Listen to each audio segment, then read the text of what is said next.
Donald Trump loves tariffs. He thinks they're the answer to everything. He wants to put tariffs on cars, washing machines, solar panels, you name it. He says it will bring back jobs and make America great again. But how do tariffs actually work? And will they really make America great again? Let's dive in. Trump's whole thing is that other countries are taking advantage of the US. He says they're sending us cheap goods and stealing our jobs. He thinks tariffs will level the playing field. The idea is to make foreign goods more expensive so people will buy American-made products instead. Imagine you want to buy a Toyota Camry. It costs $30,000. Now imagine Trump slaps a 10% tariff on it. Suddenly that Camry just got $3,000 more expensive. That's the tariff at work. The idea is that you'll say, screw that, I'm buying a Chevy, but will you? Or let's say you need a new vacuum cleaner. You find a perfectly good one online for $100. But wait, there's a $10 tariff on imported vacuums. Now you have to decide if you're willing to pay $110 for that vacuum or try to find a more expensive American-made one. The thing is, different countries are good at different things. California has lots of sunshine, which is great for solar panels. Bangladesh, on the other hand, has a lot of people who are willing to sew clothes for very little money. That's why 97% of the clothes Americans buy are made overseas. It's hard for American companies to compete with that. American workers need to get paid a living wage.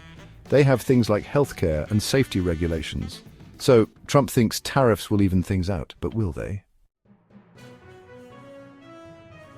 Here's the thing about tariffs. You, the consumer, usually end up paying for them. That $3,000 tariff on the Camry, yeah, that's coming out of your pocket. And that $10 tariff on the vacuum cleaner, you guessed it, you're paying for it. Tariffs are basically a tax on imported goods. And who pays taxes? That's right, you do.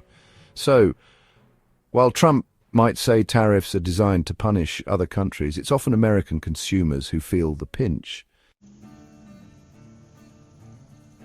A history lesson. Tariffs and government revenue. Now, tariffs aren't a new thing. Back in the good old days, like way back, the US government got most of its money from tariffs. In 1913, 93% of federal revenue came from tariffs. Today, it's less than 2%.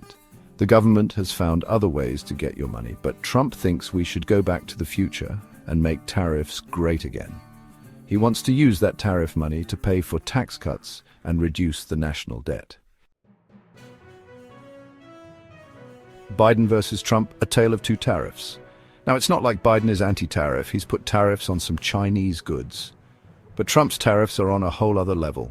They're bigger, bolder, and some might say more reckless. Economists worry that Trump's tariffs will lead to higher prices for consumers and hurt American businesses that rely on imported goods.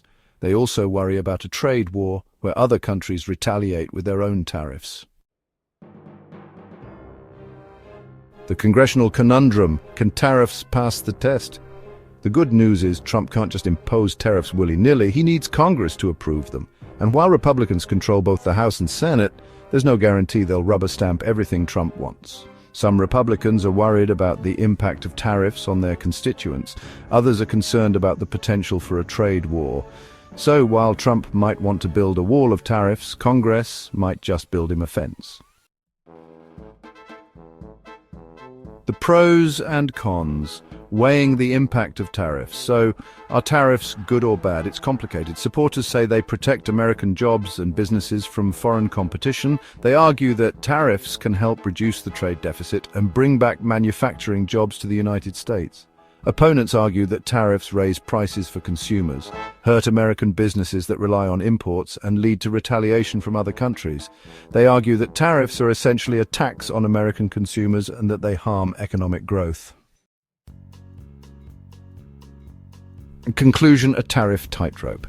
The truth is, there's no easy answer when it comes to tariffs. They can have both positive and negative effects. The key is to find the right balance.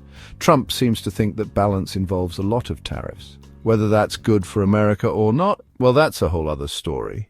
Like, share, and subscribe to this channel so you never miss an important update. Thank you for being part of our community. Let's stay informed together.